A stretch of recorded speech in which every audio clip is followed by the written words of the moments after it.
I was wrong. Those are the only words I have in response to my initial thoughts on the Minecraft movie from September. And I'm also sorry, because recently I went to see the Minecraft movie in theaters with some pretty low expectations and came out with, well, pretty low expectations, but not bad ones. Because dare I say, the Minecraft movie was actually decent. It wasn't some cinematic disaster, it wasn't some awful movie that sets video game adaptations back 10 years.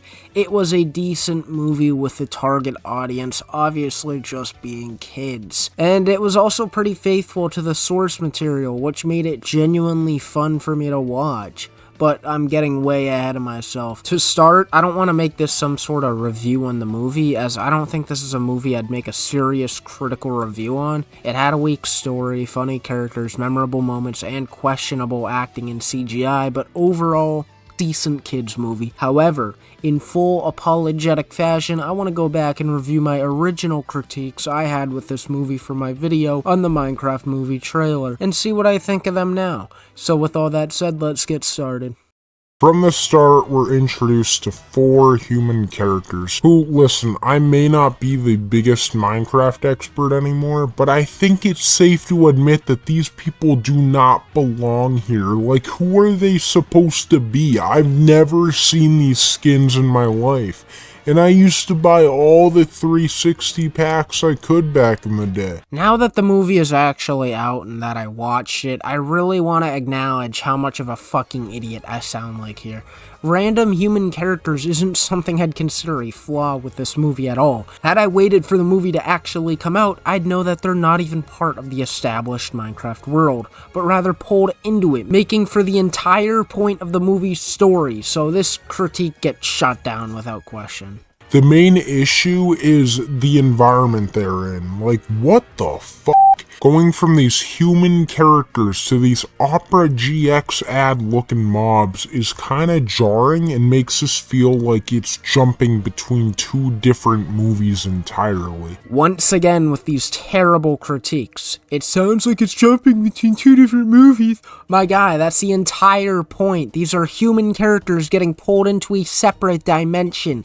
I will say, I could at least see this critique with Steve, as in the games he is a part of the established world, so him being a normal human alongside the human characters in the movie didn't really make the most sense to me, especially with how faithful to the source material they were getting at. But with all that said, it's whatever. I feel like he should have been born in the overworld or something, but that's besides the point. Overall, this critique is pretty vague, but not worthless. For the most part, just doesn't hold up. I will say though, as easy as it is to hate on these designs for the mobs, I actually don't think they look that bad.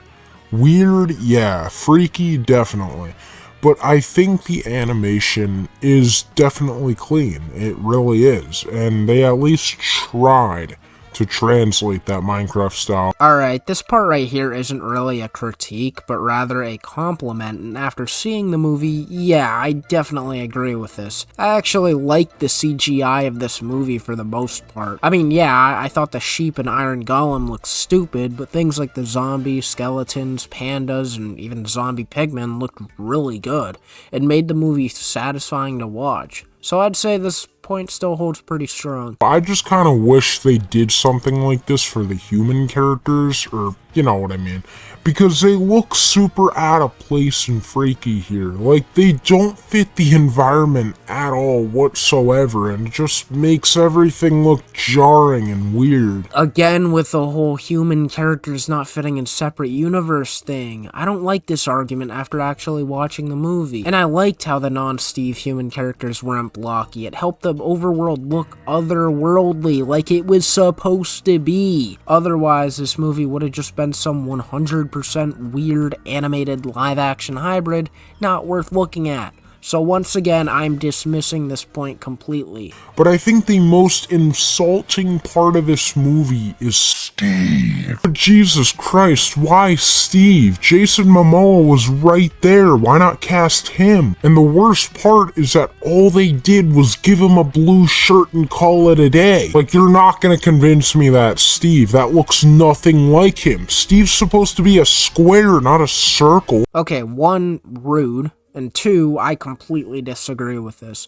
After actually seeing the movie, for some reason Jack Black just fit the role of Steve perfectly. Ever since I was a kid, I always imagined Steve being some goofy, crazy dude, and Jack fits that role perfectly. He also genuinely makes the movie not hard to sit through. Jason Momoa was also great in this movie, but I am very glad he's not Steve. Because appearance aside, Jason Momoa would not been able to capture the enthusiasm and creativity Jack Black was able to.